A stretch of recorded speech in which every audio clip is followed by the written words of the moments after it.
متبادل سیاسی قیادت کی لانچنگ کے نئے پروجیکٹ کے تحت اقرار الحسن کی باقاعدہ سیاسی لانچنگ کا فیز 2 شروع ہو چکا ہے۔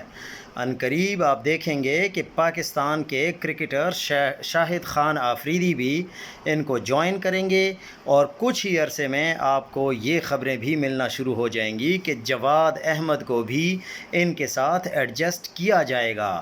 چند دیگر کردار بھی ہوں گے۔ ٹارگٹ کرنے کا مقصد ہے صرف نوجوان نسل کو، لیکن نوجوان نسل جانتی ہے کہ کون پاکستان کے ساتھ سنسیئر ہے اور کون کن کا لانچ کیا ہوا شخص ہے۔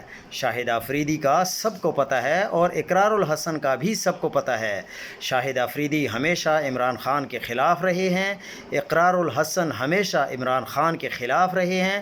جواد احمد کی تو بات ہی نہ کی جائے، جس نے ٹوٹل پورے الیکشن میں کوئی 1900 ووٹ بھی حاصل نہیں کیے تھے، اور ان کو بھی لانچ کیا جائے گا اقرار الحسن کے ساتھ ہی۔ اور ہمیں یہ بات تو سمجھ میں آتی ہے کہ دستیاب جو مال ہے وہ محدود ہی رہ گیا ہے، اس لیے تمام وٹے ایک ہی تگڑی میں رکھ دیے جائیں گے، یعنی اقرار الحسن کو بھاری بھرکم بنانے کے لیے نوجوان نسل کو ورغلانے کی کوشش کی جائے گی۔